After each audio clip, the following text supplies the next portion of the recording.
Урматтуу көрүүчүлөр, бүгүн Турганбай Памири Ансар коммерциялык эмес керектөө кооперативинен ушундай автоунаа алып болуп отурат. Эгерде сиздер дагы автоунаа алгыңыздар келсе, анда бул жактагы номерлерге жана аккаунттарга кайрылыңыздар.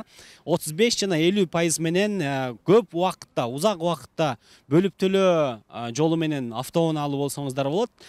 Калган толтура суроолор боюнча Ансар компаниясынын Бишкектеги жана Оштогу кеңселерине келип кайрылсаңыз болот, жана бул жактагы номерлерге чалыңыздар. Жана ошондой эле эгерде Ансарга кайрыла албасаңыздар, мага деле кайрылсаңыздар болот. Мен дагы бул жакта иштейм. Мен дагы көптөгөн маалыматты сиздерге түшүндүрүп берип, жада калса ошол Ансар компаниясына чейин алып барып сиздерди табыштап берем. Баракелде. Машина кут болсун анда. Бар болуңуз. Кеттик анда. Кеттик.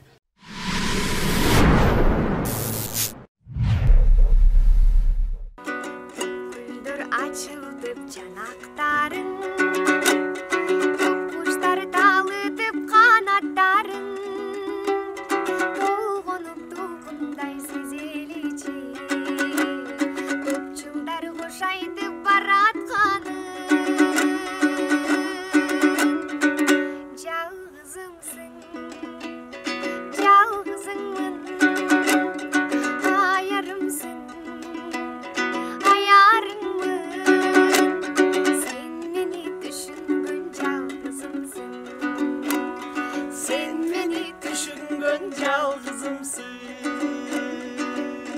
Ай, баракелде.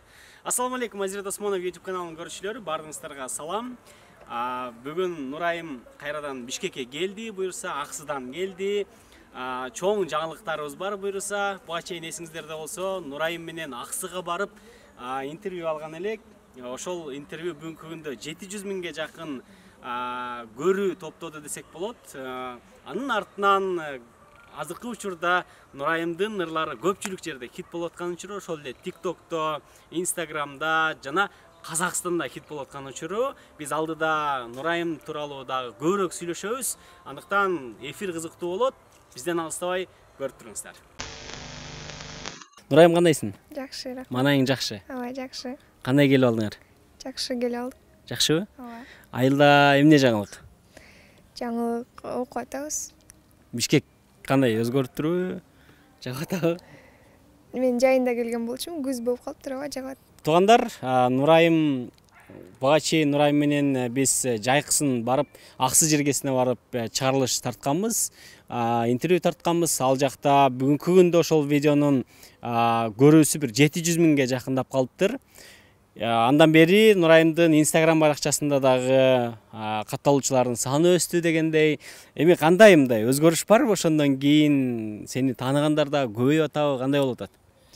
Өзгөрүш. Басканча сүйлөшөлү. Өзгөрүш болуп атат. Көп кишилер таанып калыптырбы? Сен Азирет Осмоновдон интервью бергенсиңби деп. Таанып дагы бир аз көтөрүлгөнгө жардам берди болуш керек. Анан туугандар, биздин негизги чоң жаңылыгыбыз бар. Нурайым буюрса Бишкекке келгенин себеби Казакстанга кайсы бир телеканалга, КТК телеканалына чакыруу жиберишиптир. Ал жакка барып интервью берет экен, кайсы бир программага катышат экен. Ошон үчүн азыр Бишкекке келип, бүгүн буюрса Казакстанга чыгып кетет. Эми бул деген мындай жакшы көрүнүш, чоң көрүнүш. Кандай чакырууну, кандай каяктан берди, кантип байланышка чыкты силерге?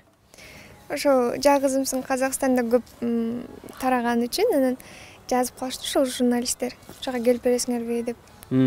Жалгызымсың деген азыр жаңы эле башындардаган ыр.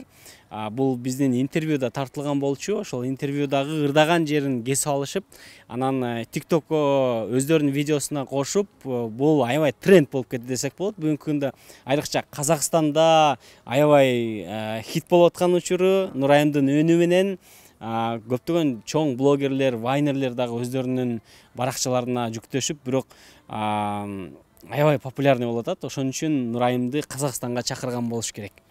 Эми кандай мындай толкундоолор, кандай сезимдер болуп атат? Анча-мынча адамды, анча-мынча ырчыларды бизге Казакстанга атайын эфирге чакырып бербейт негизичи. Нурайым болсо айылда жатып эле, Аксыда жүрүп эле туугандар ушундай бир чакырууларды алып атат. Сезимдериң кандай болуп атат? сезимдер күтүп атам, кандай болот экенин барган эмесмин. Ошо казакча сүйлөш керекпи билбейм. Казакча сүйлөй аласыңбы? Жок, түшүнөм, бирок сүйлөй албайм. ТикТокто эми сенин видеоң, мисалы сенин ырың менен 33 миңден ашуун адам бул жана тренд кылып өздөрүнүн видеосуна жүктөп неме кылышыптыр да, тартышыптыр.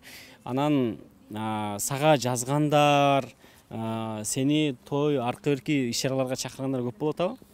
Ооба, катталуучунун бир 25% эле казактар болуп кетти болуш керек. Күндө жазышып, анан өтө популярдуу эмес, бирок кичине чыккан, жакшырдагандар дуэтке чакырып ушундай болуп атат. Дуэтке? Ооба. Ошо жазып атышат көп эле.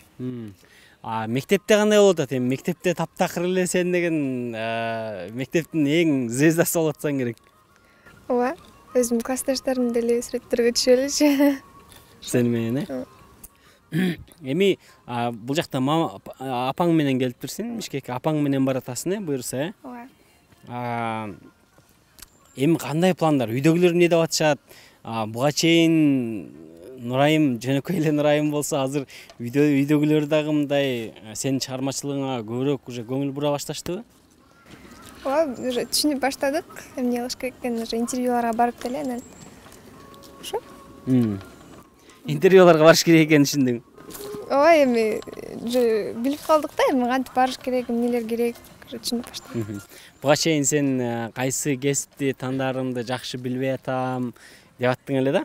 Балким врач болуп каламбы, балким ырчы болуп каламбы деп оюң өзгөрдүбү эми? Азыр сен деген чыгармачылыкка мындай жаңы кадам таштап баштадың десек болот да. Интервьюларга чыгып, өзүңнүн ырларыңды жаздыра турган мезгил деле келди болуш керек депчи. Кандай пландар болуп атат эми сенин алдыда? Эми интернетте ушинтип ырдап жүрөрсө болот экен. Кадр тартып Инстаграмда деле, анан билбейм кайсы окууга тапшырам. Дагы деле чечелексиң. Негизи кандай окуп атасың мектепте? Кандай окуйсуң? Дешке окуйсуңбу? Же көбүнчө эле ырдап коесуңбу? Эми активдүү катышам сабактарга, эми башка конкурстар көп болот бизде, анан ошондо аларды уюштуруп, жакшы эле өзүм жакшы көргөн сабактарды жакшы эле окуйм. Анда азыр ушул жерден дагы бир биздин көрүүчүлөргө сенин ырыңды Нурайымдын интервьюсунан аябай уккандар көп экен, менден да сурагандар көп, ушул кыз аябай жакшы ырдайт экен деп. Ушул жерден эле дагы бир чыгарманы аткарып берсең, анда өзүңө жаккан, Казакстанга барып ырдай турган чыгармаларыңан. Сен Кошекеевдин Жакшынакайым деген чыгым. Сурансаң укпас, сөзүн далайдын, сууларда яккан, күндү самаймын, сезимим жыргап, гүлүңдөп жүзүм, сени алып келүүчү жолду караймын. Жакшынакайым, жарк деп элесиң, жан дүйнөм элеп неге жеңесиң.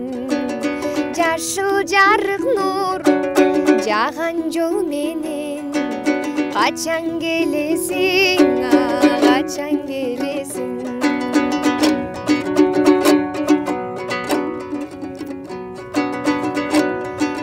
Кантейин күткөм кездердин көбүн, каалабайм сенден өзгөнүн демин. Карагым келип караның издеп, карайып барат көздөрүм менин. Жакшынакайым, жарк деп элесиң, жан дүйнөм элеп неге жеңесиң. Жашыл жарык нур жаган жол менен, качан келесиң, качан келесиң, качан келесиң, качан келесиң.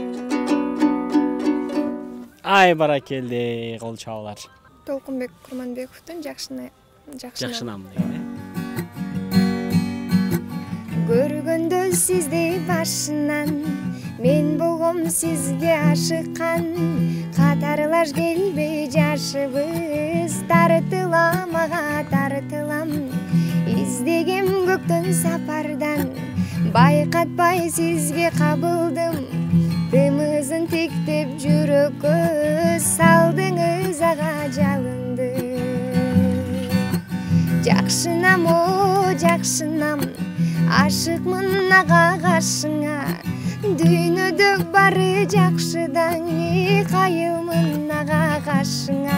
О кайылмын ага каршыңа. Мас болуп турам сүйүүгө, жолу жок көзүң тараптан. Сүйүп бир жашайм үмүттө, жаксаң да мейли жакпасаң. Кол сунам сизге түбөлүк, эмне дер элең жакшынам. Сөз менен айтып бүт алгыз, жактырам ага жактырам.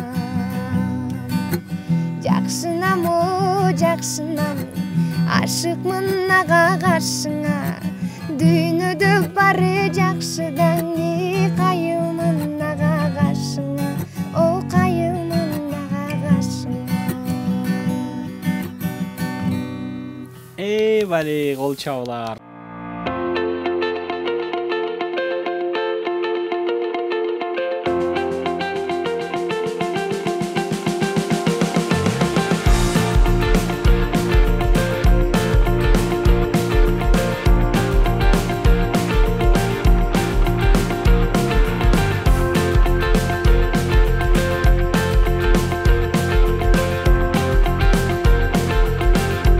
Байгазан чайканасы тамшандырган даамдуу тамактардын ордосу.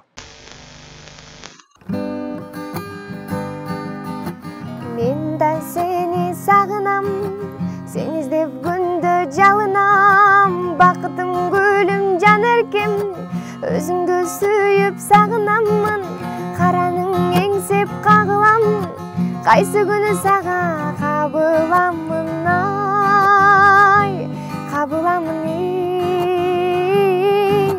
Ой басып күндө баратам, олгулурлар жаратам. Жүзүңдөн сүйүп элестеп, жүрөктү күнгө жылытамын. Өзүң деп жүрү өзгөчөм, өзүң эле качан жолугамын. Ай жолугамын. Дириди диди дириди, дириди диди дириди, дириди диди дириди, дириди диди дириди, дириди диди дириди.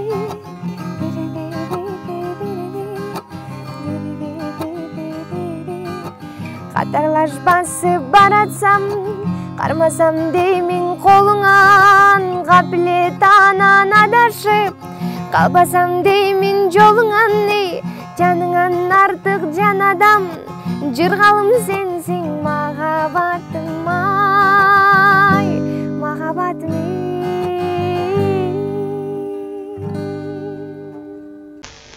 Нурайым, сен кайсы аспапта көбүрөөк ойнойсуң? Комуздабы же гитарадабы?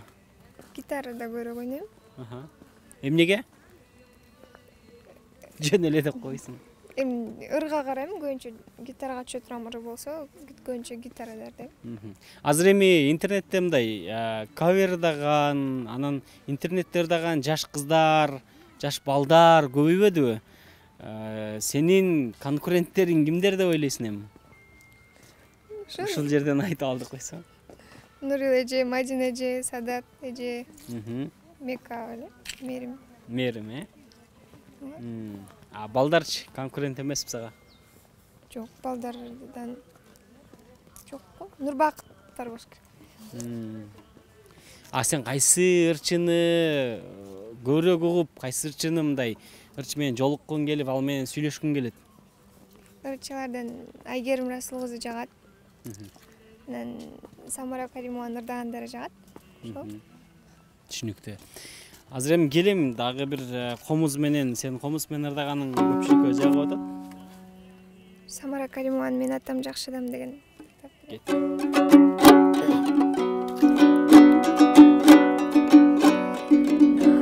Алладан кийин кече берим,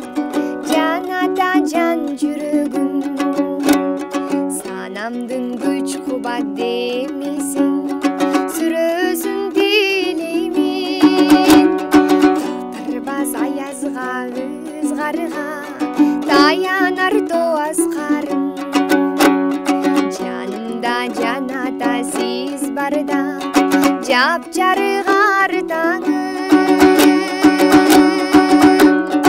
ар качандан бийик көрөмүн мен башкадан менин атам эң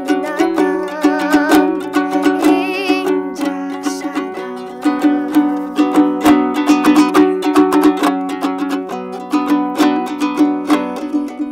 менен кабыл ал данышманым кызыңдын сыйурмадың ата ким айкөлүм асылым эң мыкты устатым эң сыйта кызына арата элде жокпа корунушум жанымда жаната сиз барда өзүңдөй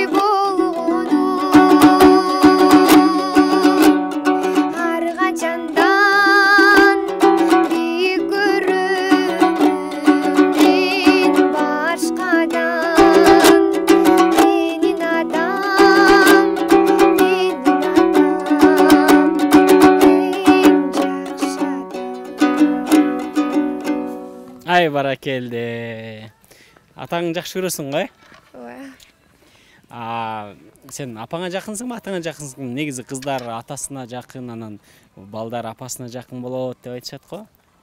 мен мүнөзүм келбетим баардыгы атамдыкына окшош. Атам менен көбүрөөк сүйлөшүп сырдашам. Бири бирибизге дал келет да мындай сүйлөшкөндечи. Бул жака апасы келди, апасы менен чогуу келди, бирок чындап эле апасына анча окшошпойт экен. Нурайымдар 2-1 тууган, Байкең бар, Демек, апаңа Байкең жакын турбайбы анда?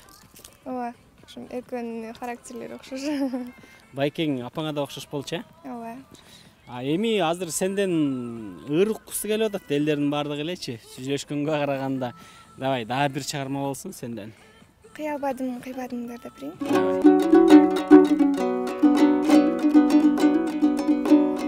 Кайран күндөр кечеги, сайран күндөр кечеги, көргөн түштөй көңүлдөрүндө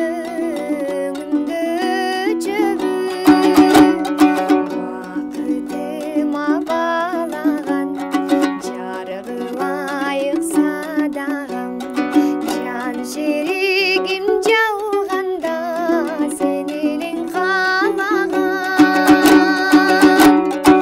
Кыялбадым, кыйбадым, кыйнадың, ай кыйнадың, кантейин ай жан эркем, сага мен бул сыйбадым, карай бердим кыялбай, коштошууга кыйын ай, кыйын ай, кыйын ай. Уя салган таңдайга, мизырда чуыр кайда, амал барбы тагдырга, жазылган маңдайга, менде калган арманбы, сенден өткөн жан барбы, кантип чыдап карайсың, көздүн жаш тамганды. Кыялбадым, кыйбадым, кыйнадың, ай кыйнадың, кантейин ай жан эркем, сага мен бул сыйбадым, карай бердим кыялбай, коштошууга кыйын ай, кыйын ай, кыйын ай. Ай баракелде. Чоң рахмат сага. Биздин программабызга келип, буюрса Казакстанга барып келгенден кийин дагы байланышабыз. Сөзсүз түрдө Нурайымга ушул маалыматтык колдоо жагынан колдоп турабыз деген ишеничтебиз. Сага ийгилик каалайбыз. Жакшы барып, ийгиликтүү казактардын оозун ачып деп коебуз го. Өзүңдүн талантыңды тартуулап, кыргыздын кыйын кыздарынын үлгүсүн көрсөтүп кел. Ак жол дегендей. Биздин көрүүчүлөргө кыскача кайрылып алсаң болот азыр. бардык көрүүчүлөргө рахмат айтам. Дайыма колдоп, жакшы сөздөрүн айтып келишет. Ошол. Ошо Акжол анда сага жакшы барып кел, ийгилик. Сиздер дагы сөзсүз түрдө ийгилик каалап коюңуздар комментарийге.